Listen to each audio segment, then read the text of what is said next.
Monitor digital.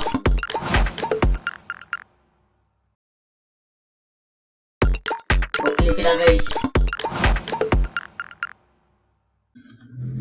Olá pessoal, estamos de volta aqui para continuar nossa aula de triggers. E nessa aula de hoje, nós vamos aproveitar o que nós aprendemos de trigger das aulas anteriores e vamos implementar aqui um sistema de log para que a gente armazene no banco de dados todas as inclusões, alterações e exclusões que um possível usuário faça no meu banco de dados. E para fazer esse tipo de coisa, nós precisamos criar triggers para isso. Toda vez que eu terminar uma inserção, eu gravo no log. Toda vez que eu terminar uma alteração, eu gravo no log. Toda vez que eu terminar uma exclusão, eu também gravo no log. Então, para isso, nós vamos, nessa primeira aula aqui, nos conectar na nossa base de dados e vamos, a princípio, criar nossa tabela de log. Então, vamos lá. Vamos entrar aqui e vou criar aqui uma tabela de log. Então, vamos ver aqui. A gente vai criar com o comando create table log. Log BD, né? Que o log já é um nome reservado aqui do nosso banco de dados. Vou colocar aqui um ID, bigint. Eu vou colocar bigint porque geralmente log é muita informação. Imagina fazer um log de todas as tabelas do meu banco de dados, então vai geralmente ser uma tabela bem grande. Not null. E vou colocar aqui o log em si, ó. Log texto.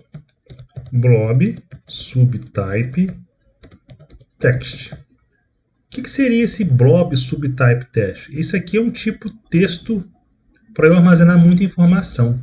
Se eu definir aqui um varchar 500, 1000, pode ser que o log seja grande e não caiba nesse nome. Então a gente coloca um text, um blob subtype text, que significa o quê? É como se eu tivesse abrido aqui um notepad. Imagina um notepad aqui, o bloco de notas, e eu posso escrever um texto enorme aqui. Ó. Então eu posso sair escrevendo aqui. Né? A mesma coisa é um campo do tipo blob subtype text. Um campo que tem uma capacidade de armazenação de informação muito grande.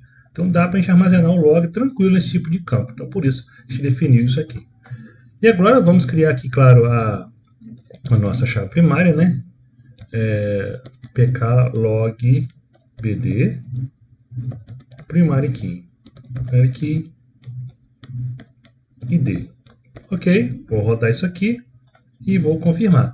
E claro, a log bd, pessoal, a gente precisa colocar um autoincremento nesse campo, e a gente já aprendeu isso, fazer isso, então a gente vai criar aqui uma trigger para isso, né? Mas antes, vou criar aqui uma sequência, create sequence sec log bd id, ou seja, aqui é sec, né? Sec significa o quê? Sequência da tabela log bd no campo id. Então vou rodar novamente, ó. Vou confirmar. Pronto, a sequência está criada, eu tenho ela aqui criada. E agora o que eu vou fazer? Eu vou vir aqui em triggers, né? Vou criar uma trigger nova e vou dar o nome dessa trigger de tlog bd. Vamos colocar aqui pk bi. Ou seja, eu quero uma trigger log bd para a chave primária, e bi significa before insert, né? Ou seja, antes de inserir. E aqui, claro, eu vou colocar active, né? E vou colocar aqui before insert, ó. Vou tirar isso daqui. Position 1, só vai ter uma, só não tem uma trigger por enquanto. E a tabela aqui é log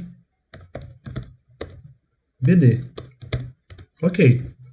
E agora aqui eu começo o código. A gente já sabe fazer esse código, né? Então, ó, if new.id is null, ou seja, se o valor estiver vazio, lembrando que esse new aqui são variáveis de ambiente aqui da própria trigger. New significa o quê? O valor do novo campo, certo? E nesse contexto aqui de before insert, before, tá, pessoal? Eu ainda posso mudar esse new, o valor desse campo new.id. Ou seja, se o valor do id estiver vazio, eu vou modificar ele. Lembrando, se fosse after insert depois, after, eu não poderia mudar o new, tá? Eu poderia acessar o valor, mas não poderia mudar o valor antes de inserir. Então, por isso tem que ser um before, tá? Então, muito cuidado com isso. E agora eu vou fazer o seguinte, ó, new.id recebe genID, que é uma função do Firebird, né? Que eu vou colocar aqui o sec e vou colocar aqui, ó, vírgula 1. Prontinho. Sec log bd, isso aqui, ó. Ok? Então agora com isso eu vou rodar essa trigger, prontinho. Agora já tem um autoincremento aqui para a minha tabela de log. Então, pessoal, nessa aula a gente construiu então a nossa tabela de log, que está aqui, ó, logbd.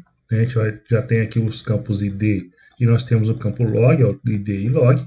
E temos aqui também a trig, ó, que é a trig que vai ser responsável por fazer o nosso autoincremento usando a sequência, que eu acho que é a maneira mais apropriada de criar autoincremento em qualquer banco de dados.